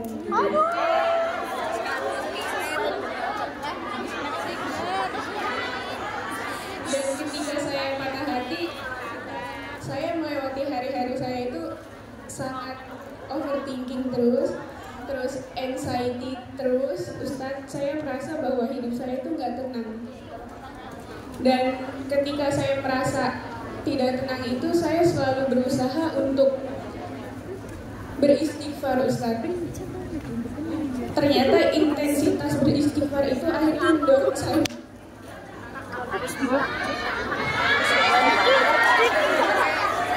saya untuk selalu dekat dengan Allah, Ustaz. Ustaz. Jadi yang tadinya saya kerja selalu dengerin musik koplo, sekarang saya lebih sering mendengarkan sholawat. Dan saya juga perbanyak istighfar untuk itu, Ustaz. Terus pertanyaannya, Mbak. Ini yang paling penting, Ustaz. Dari situ saya seperti sadar bahwa mungkin ini adalah teguran Allah kepada saya karena saya terlalu mencintai makhluknya gitu. Dan akhirnya dari situ saya mengingatkan diri saya bahwa Bismillahirrahmanirrahim, ya Allah, saya niatkan saya ingin lebih dekat dengan Engkau.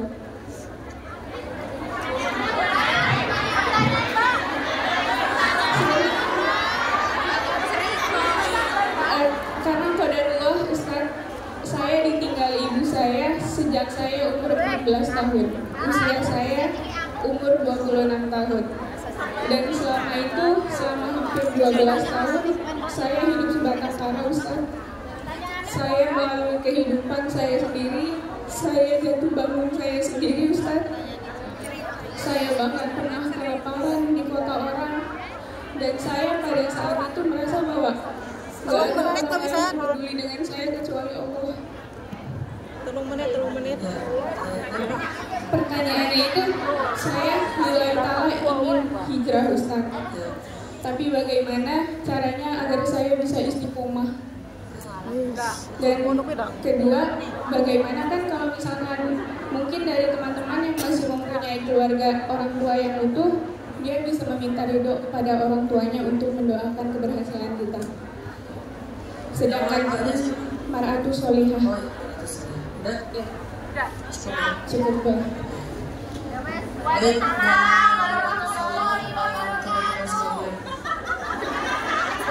oke, Angga udah. Untuk Angga yang bisa berjuang sedih, gosip sedesa.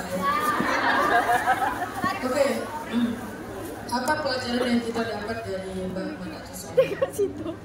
Pelajarannya adalah kadang kita diuji dengan kehilangan cinta makhluk untuk mendapatkan cinta Allah yang jauh berbeda.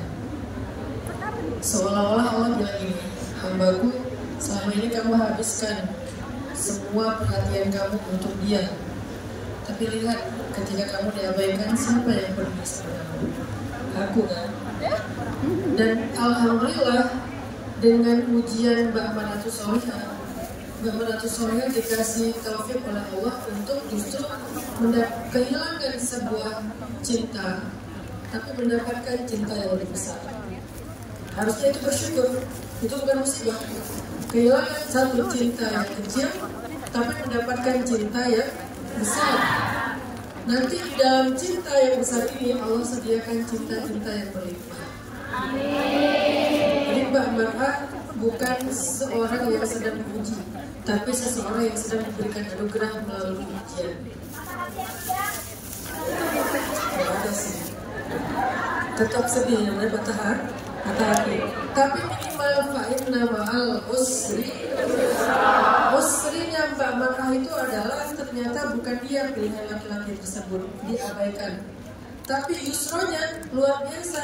Mbak Mar'ah malah jadi semakin kuat, semakin berazam untuk memperbaiki diri dan hijrah menuju Allah. Artinya Mbak Mar'ah mungkin belum mendapatkan cinta seseorang di antara makhluk, tapi Mbak Mar'ah insya Allah mendapatkan cinta Allah. Dan di dalam cinta Allah itu nanti Allah akan sediakan cinta-cinta makhluk kita. Pertanyaan Mbak Mar'ah tadi, gimana cara biar bisa istiqomah? Istiqomah itu tergantung circle. Ini di sini juga ada yang nanya tadi di kertas. Gimana cara biar istiqomah dengan satu amalan? Circle kita harus yang sefrekuensi. Kita nggak bisa hidup istiqomah sendiri. Istiqomah itu harus dengan jamaah. Makanya saya bilang tadi, rawatlah pertemanan yang positif. Jagalah dan bangunlah pertemanan yang sholihah. Insya Allah itu akan mendukung istiqomah kita. Terus bagaimana cara kita dapat doa dari orang tua? Telepon bisa, WA bisa. Gampang kan ya sekarang ya? Gak harus pulang, kalian sering-sering komunikasi minta doa dari orang tua, karena doa orang tua itu terutama doa ayah itu ajaib. Allah. Nah, sebelum saya kasih kesempatan orang tua, saya baca dulu beberapa pertanyaan di sini ya. Ustaz, apa jalan keluar untuk pernikahan yang sudah sering mengucapkan talak lebih dari 3 kali? Kemudian dia juga selain mentalak lebih dari 3 kali berselingkuh. Kemudian dia juga KDRT. Jawaban saya satu aja, dia bukan jodoh kamu, dia adalah ujian dalam hidup. Jadi hadapilah dia seperti seseorang yang menghadapi ujian. Dia bukan jodoh, nanti insya Allah setelah ujian ini kamu akan mendapatkan jodoh yang lebih baik. Pernikahannya udah batal, jadi mending dia belajar fokus untuk merelakan, melepaskan, melupakan, bertahap insya Allah bisa. Ustaz, apa boleh mengajak laki-laki menikah lebih dulu? Boleh. Karena sampai sekarang dia belum respon. Saya masih pantau dia di sosmed. Gimana ya caranya? Boleh nggak ngajak laki-laki nikah lebih dulu? Apa dalilnya? Ada dalil. Sayyidah Khadijah dulu yang duluan punya inisiatif untuk ngajak Nabi Muhammad menikah. Walaupun secara formal keluarga Nabi yang melamar Khadijah secara formal, tapi inisiatifnya dari Sayyidah Khadijah. Jadi boleh banget kalau perempuan punya inisiatif lebih dulu, dengan cara tetap menjaga kehormatan. Jangan sampai kalian ngajak nikah tapi dengan cara caper-caperan, dengan cara terlalu memberikan kepercayaan. Tadi ada juga di sesi yang pertama ada pertanyaan, Ustaz, saya diajak nikah oleh seorang laki-laki, tapi dia punya hutang di bank. Dia minta uang saya untuk menebus hutangnya. Kalian boleh berharap, tapi jangan jadi cegil. Apa cegil?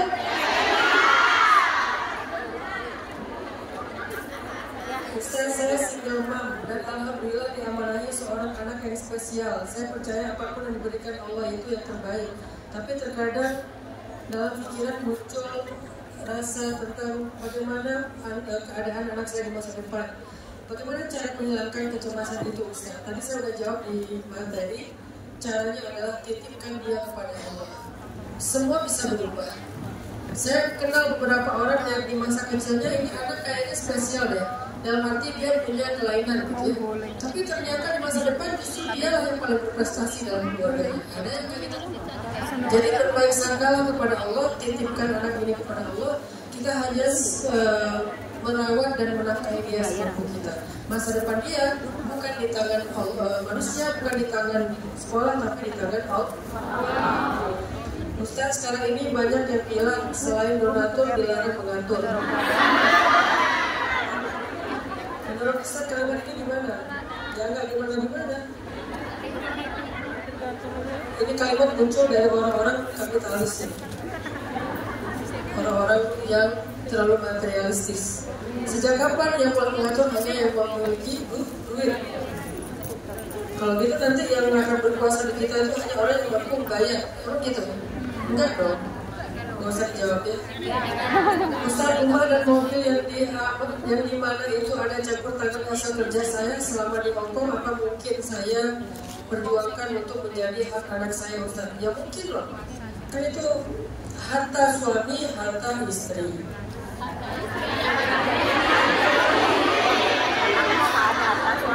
Saya dari sini ya.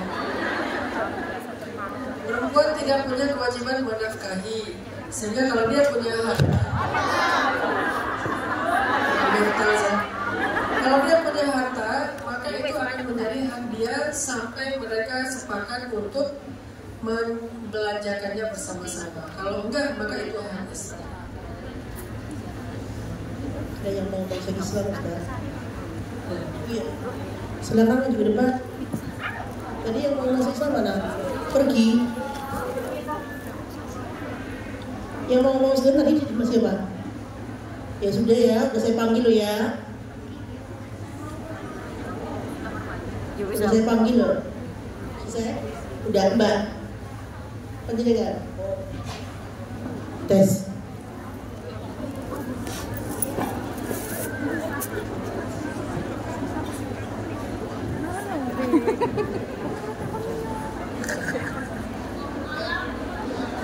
Dengan Mbak siapa? Dengan pakai apa? Mbak Titin, Dari mana sih? Cirebon. Sebelumnya Muslim kan? Sebelumnya Muslim, tapi beberapa tahun yang lalu saya sempat lock out. Sempat murtad. Sekarang banyak kembali pada Islam. Udah keluarga? Masih single. Udah pernah syarat lagi? Belum. Sholat terakhir kapan? Kemarin sholat. Kemarin asar terakhir sholat. Soalnya hari ini kan saya lagi halangan, jadi saya nggak bisa.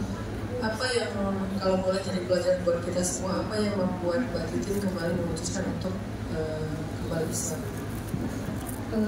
Mungkin karena dorongan dari orang tua, terus karena kan sebelumnya alasan saya lock out itu karena ada suatu hal yang apa ya, benar-benar broken lah. Saya tidak ada support system, dan dari pihak keluarga pun waktu itu tidak ada yang mendukung.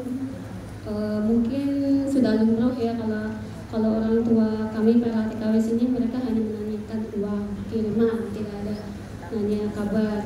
Saat itu saya gimana ya, saya benar-benar rasa sendiri. Terus satu-satunya orang itu yang datang sama saya itu anak Filipina, dan dia membawa saya ke gereja di Satin, dan di situ saya merasa bahwa apa ya, mungkin ajaran kasih mereka itu yang menyentuh saya gitu. Jadi saya waktu itu setiap hari Rabu itu saya datang ke mereka, terus ya saya sempat membaca beberapa Alkitab. Ya, Alkitab pun masih saya simpan, tapi sekarang saya tidak bisa membacanya lagi. Terus tapi saya belum sempat dibaptis.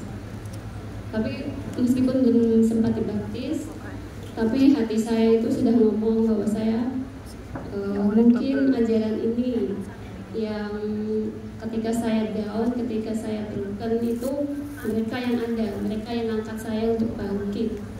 Tapi setelah itu mungkin satu tahun setelah saya meyakini agama yang baru, dalam hati saya mungkin karena waktu dari kecil itu ajaran agama dari orang tua itu sudah kuat.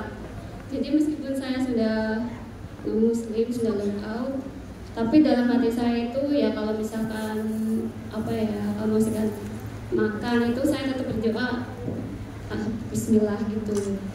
Jadi waktu saya ragu kan, ini agama apa saya yang saya anut. Akhirnya saya memutuskan untuk maksudnya untuk mempercayai keduanya, alias saya agnostik. Sampai akhirnya tahun lalu saya sempat pulang cuti selama 6 bulan, tahun 2019 misalnya, selama 6 bulan. Terus saya cerita orang tua saya sih ya maksudnya nggak melarang gitu, terserah karena kamu kan sudah dewasa.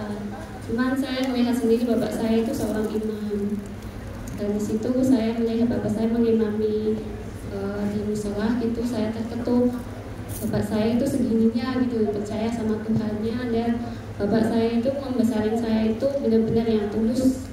Dan akhirnya saya memikirkan ngomong sama orang tua, saya mau kembali. Kata ibu saya, kalau kamu mau kembali kamu harus syahadat. Tapi waktu itu saya belum siap sampai akhirnya baru tahun ini ada suatu musibah. Yang pertama itu mungkin mohon maaf, dulu saya sangat suka pakaian terbuka, sampai akhirnya Tuhan itu ngasih saya cobaan, yaitu kulit saya yang bagian tubuh saya itu ada salah satu warna yang merubah gitu. Terus akhirnya saya ngomong sama Rini, teman saya ini, gimana ya kalau saya mau kembali gitu kan. Terus yang paling membuat saya yakin itu bulan itu, mohon maaf, saya kena tipu dari seorang teman. Dan ketika saya kena tipu itu, saya sama ya istilahnya manusia lah ya. Tapi ternyata mereka tidak bisa memberikan pertolongan itu, dan akhirnya saya nelfon orang tua. Kata bapak saya itu, kamu jangan minta pertolongan sama manusia karena mereka pun juga nggak bisa berbuat apa-apa. Kamu mintalah sama Allah. Akhirnya saya sholat. Terus ya saya juga ngomong sama lain gimana ya ini saya belum syahadat. Terus aku teman saya ini untuk membantu saya syahadat. Kata ini jangan, saya nggak bisa. Katanya besok aja kan ada pengajian Pak Ustadz Hanan, itu minta tolong aja gitu. Jadi sih. Kita beri applause motivasi.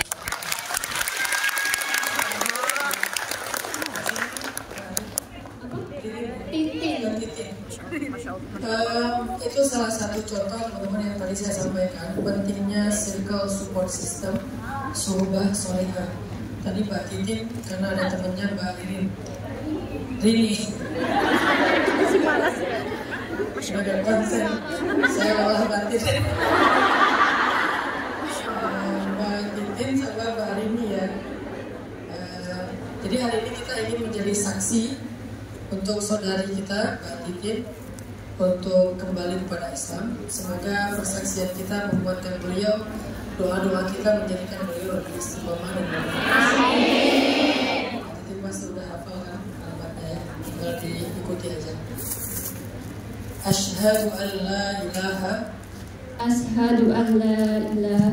illallah wa asyhadu anna Muhammadan abduhu wa rasuluh. Asyhadu an la ilaha illallah wa asyhadu anna Muhammadan rasulullah. Allahumma taqabbal insyaallah. Hari ini adalah hari Mbak Titin kembali dilahirkan seperti anak bayi lagi. Semoga Mbak Titin bisa fokus kepada yang baru dan berdamai dengan masa lalu, dan mulai sekarang semoga Mbak Titin tidak lagi berputus asa terhadap Allah.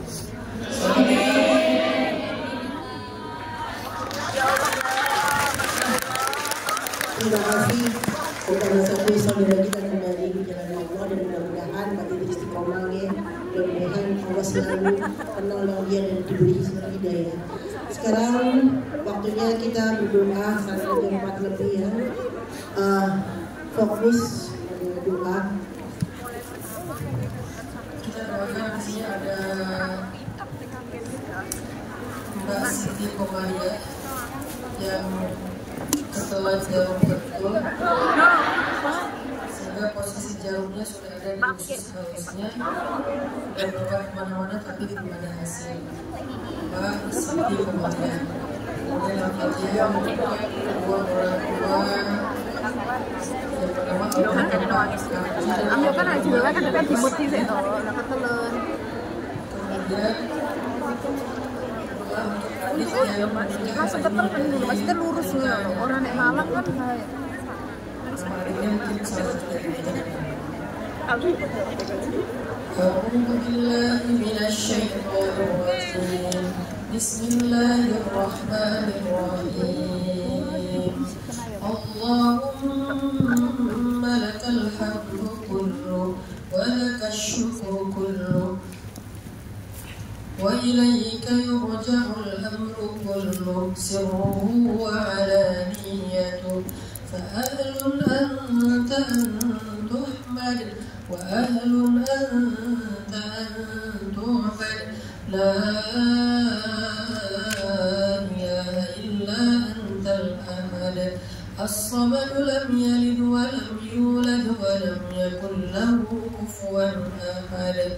Allahumma salli ala sayyidina Muhammadin fil awwalin wa salli ala sayyidina Muhammadin fil akhirin wa salli wa sallim wa barik ala sayyidina Muhammadin fil mala'il a'la ila yaumiddin. Allahumma inna na'udzu bika min jahlil bala ودرك الشقاء وسوء القضاء وشماتة الأعداء. اللهم إن كنت كتبتنا من أهل الشقاوة فامحنا واكتبنا من أهل السعادة فإنك تمحو ما تشاء وتثبت وعندك أم الكتاب. اللهم أعنا على ذكرك وشكرك وحسن عبادتك. اللهم أعطنا ولا تحرمنا وأكرمنا ولا تهنا وآثرنا ولا تؤثر علينا وارضنا وارض عنا. اللهم إنا نسألك رضاك والجنة ونعوذ بك من سخطك والنار. يا حي يا قيوم يا حي يا قيوم يا حي يا قيوم يا رب العالمين. Wahai Allah, Engkaulah pencipta apa yang ada di langit dan apa yang ada di bumi, dan Engkaulah sebaik-baik pencipta. Engkau menciptakan segala sesuatu dengan kekuasaan-Mu dan tidak ada satupun dari ciptaan-Mu yang keliru. Engkau menciptakan matahari, bulan, bintang, galaksi. Engkau menciptakan apa-apa yang sangat besar yang tidak bisa kami bayangkan. Tapi juga Engkau berkuasa menciptakan hal-hal yang kecil yang bahkan tidak bisa kami lihat. Engkau Maha Kuasa ya Allah. Engkau Maha Pencipta dan sebaik-baik pencipta. Engkau juga yang memelihara, merawat dan menjaga, mengatur dan memelihara segala apa yang Kau cipta ya Allah. Engkau yang mengatur langit dan bumi dengan segala pengaturan yang sempurna. Engkau yang mempersilih gantikan musim, malam dan siang. Engkau yang mempergilirkan antara matahari dan bulan. Engkau yang memperarahkan awan dan menurunkan hujan ke negeri-negeri yang tandus yang Engkau pilih. Lalu dengan rahmat-Mu negeri itu menjadi subur, menjadi penuh dengan kebaikan. Ya Allah, Engkau yang mengurus semua makhluk-Mu yang di langit dan di bumi, di gunung, di lautan, di setiap lembah, di semua tempat yang bahkan tidak mampu kami jelajahi. Engkau Maha sempurna, Engkau Maha melihat, Engkau Maha mengetahui, Engkau Maha mengatur yang besar dan yang kecil. Semua ada dalam pengaturan dan kekuasaan-Mu ya Allah. Engkaulah penguasa yang paling besar, Engkaulah penguasa yang paling agung, Engkaulah penguasa satu-satunya. Semua kekuasaan di bumi ada di dalam genggaman-Mu ya Allah. Ya Rabbana, kepada Engkaulah kami berserah, kepada Engkaulah kami berpasrah, kepada Engkaulah kami serahkan diri kami dan hidup kami.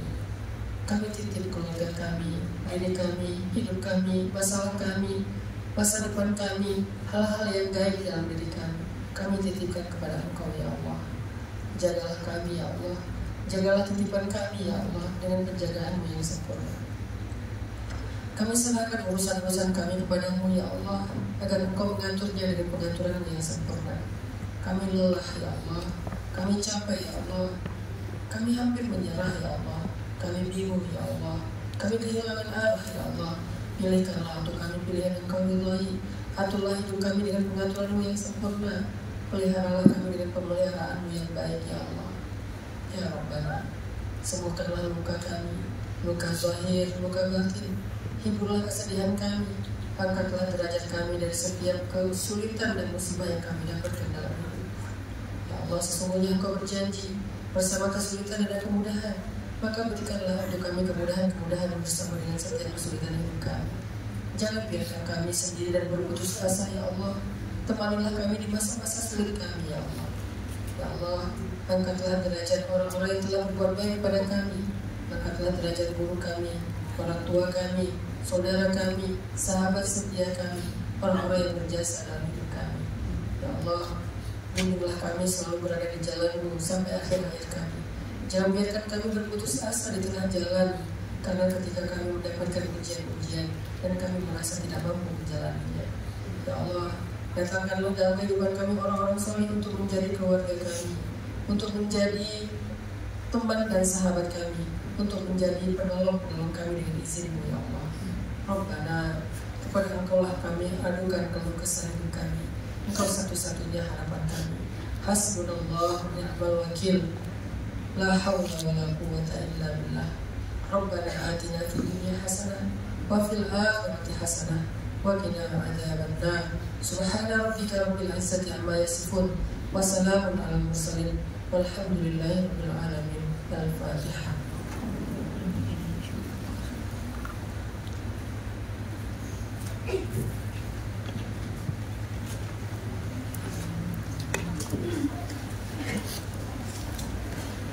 Alhamdulillah atas kajian Ustadz Hanan tadi